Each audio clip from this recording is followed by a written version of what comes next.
Hello friends, कभी आपने सोचा है आखिर वोल्केनो यानी कि ज्वालामुखी ये होती क्या है, ये फटती कैसे है और ये बनती कैसे है, इसके फटने से आखिर इसका आउटकम क्या निकल सकता है, ये सब कुछ आज की इस वीडियो में हम स्टार्टिंग से जानेंगे। उससे पहले वीडियो को लाइक और चैनल को सब्सक्राइब कर दो। सबसे पहले समझते हैं कि आखिर वोल्केनो यानी कि ज्वालामुखी होता क्या है। जमीन के नीचे कुछ जगहों पर काफी ज्यादा एक्सट्रीम हीट की वजह से रॉक्स पिघलने लगती है। इसे मेल्टन रॉक या मैग्मा कहा जाता है। जब ये मैग्मा धरती के अंदर से बाहर की तरफ ऊपर आती है तो इसे मैग्मा या लावा कहा जाता है। सिंपल लैंग्वेज में अगर ये धरती के अंदर है तो मैग्मा और बाहर आ गया तो लावा। आखिर ये मैग्मा यानी कि लावा धरती के अंदर से बाहर आती ही क्यों है? तो इसका सीधा कनेक्शन है धरती के टेक्टोनिक प्लेट्स से। दरअसल धरती के आउटर लेयर एक सिंगल प्लेट नहीं है। धरती की आउटर लेयर एक सिंगल सॉलिड पीस नहीं है।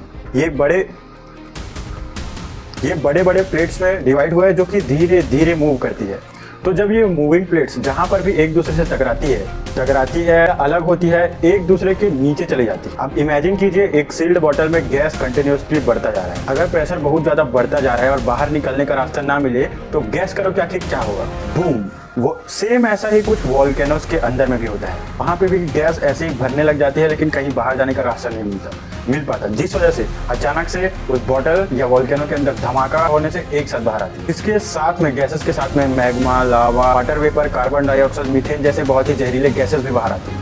जैसे जैसे मैग्मा ऊपर आते जाता है प्रेशर कम होते जाता है। अब वोल्केनो के अंदर डेंजरस कॉम्बिनेशन बन सकता है, मैग्मा, गैस और प्रेशर। जब मैग्मा और गैसेस का प्रेशर आसपास रॉक से ज्यादा हो जाता है तो अचानक से धरती या प्लेट्स के नीचे क्रैक्स होने लगते हैं ताकि वहां से प्रेशर, गैस वगैरह बाहर आने। और इसी मूवमेंट से शुरू होता है वोल्केनो इरप्शन। कभी लावा रिलेटिवली स्लोली फ्लो करता है लेकिन कभी कभी इरप्शन या एक्सप्लोजन इतना खतरनाक होता है कि जो लावा और जो गैसेस और जो प्रेशर है वो कई किलोमीटर तक ऊपर भी जा सकते हैं। और यहाँ एक इम्पॉर्टेंट बात, वोल्केनो सिर्फ लावा से डेंजरस नहीं होता।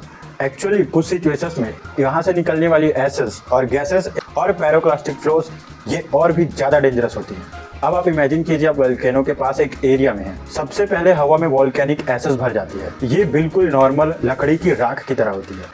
इसमें एक्सट्रीमली फाइन रॉक्स और वोल्केनिक एसेस होती है। वोल्केनिक मटेरियल्स के पार्टिकल्स होते हैं। ये आंखों और लंग्स को इरिटेट कर सकती है और विजिबिलिटी को भी खराब कर सकती है। और अब आता है और भी टेरिफाइंग डेंजर, पैरोक्लास्टिक फ्लो। ये सुपर हीटेड गैस है।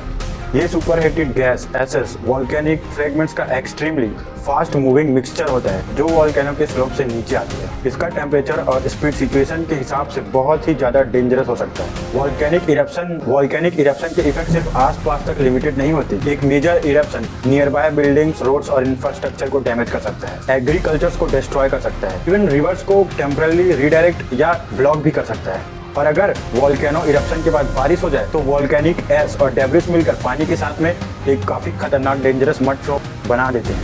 इसीलिए वोल्केनो के आसपास डेंजर सिर्फ इरप्शन के पास ही नहीं होता। इसीलिए वोल्केनो के आसपास डेंजर सिर्फ इरप्शन के टाइम नहीं होता। कभी कभी असली खतरा इरप्शन के बाद शुरू होता है।